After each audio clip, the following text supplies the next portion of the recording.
বিশ্বাস করুন মাত্র ১০ মিনিট হাতে থাকলে আপনিও কিন্তু খুব সহজে এই মজাদার সাবুদানার রসমালাইগুলোকে সহজে আর ঝটপট তৈরি করে ফেলতে পারবেন। তৈরি করতে কোনোই ঝামেলা নেই, তবে খেতে দারুণ মজার হয়। সম্পূর্ণ ইউনিক আর এই মজাদার রসমালাই কিন্তু পরিবারের ছোট থেকে বড় সবাই অনেক বেশি পছন্দ করবে। দেখতে একদমই কাঁচের মতো স্বচ্ছ, মুখে দিলে মিলিয়ে যায় এই মজাদার সাবুদানার রসমালাই।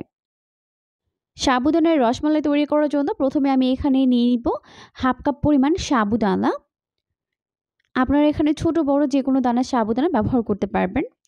এরপর প্রথমে সাবুদানাগুলোকে কয়েকবার পানি দিয়ে ভালো করে ধুয়ে ক্লিন করে নিতে হবে। এতে করে সাবুদানার ভেতরে থাকা ময়লাগুলো বের হয়ে যাবে।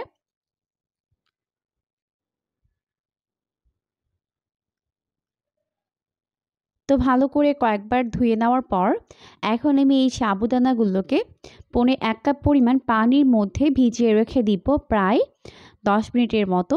আর এই ১০ মিনিটের মধ্যে সাবুদানাগুলো ভালোভাবে নরম হয়ে যাবে।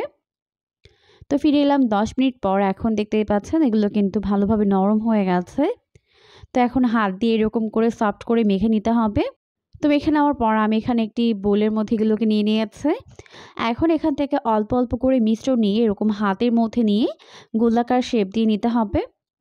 এভাবেই আমি সবগুলো রসমালাই শেপগুলোকে বানিয়ে নিয়েছি।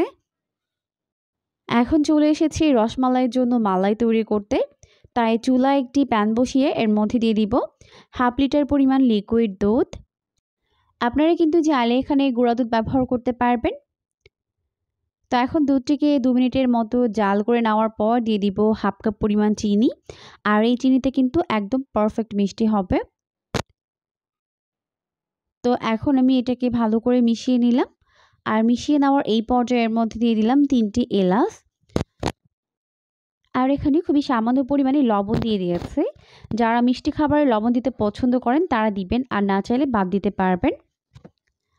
তো যখন চিনিগুলো ভালোভাবে গলে মিশে যাবে আর এই দুধের মধ্যে একটু বলক উঠতে শুরু করবে, ওই পর্যায়ে আমি এর মধ্যে সাবুদানার যে রসমালাই শেপগুলোকে বানিয়েছি এগুলোকে দিয়ে দিচ্ছি।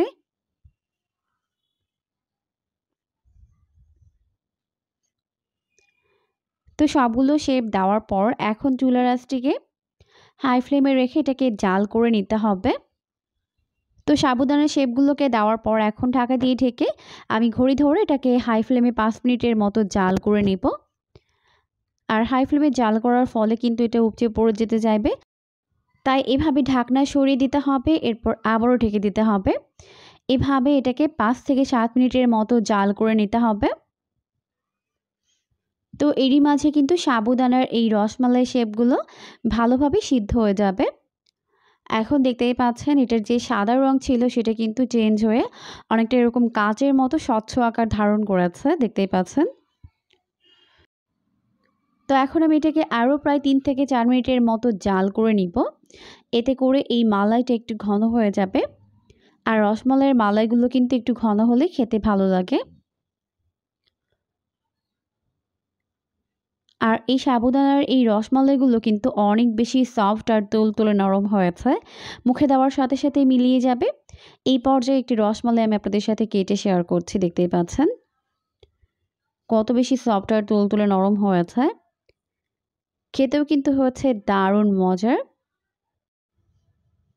তো প্রায় 5-7 মিনিটের মতো জাল করে নেওয়ার পর এখন কিন্তু আমাদের সাবুদানার এই রসমালাইগুলো একদম রেডি হয়ে গেছে।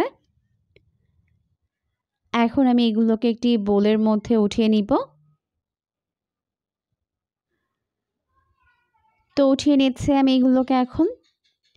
আর দেখতেই পাচ্ছেন মাশাআল্লাহ লুকটা কত বেশি মজাদার হয়েছে। দেখেই খেয়ে নিতে মন চাইবে, এতটাই বেশি লোভনীয় হয়।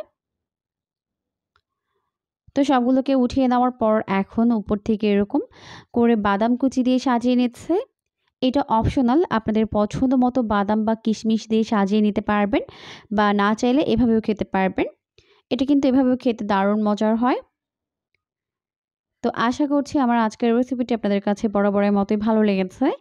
ভালো লাগলে অবশ্যই বাসায় ট্রাই করবেন। আর এরকমই সমস্ত নতুন রেসিপির আপডেট সবার আগে পাওয়ার জন্য চ্যানেলটিকে সাবস্ক্রাইব করে রাখবেন। পরবর্তী ভিডিও দেখার আমন্ত্রণ জানিয়ে বিদায় নিচ্ছি। আল্লাহ হাফেজ।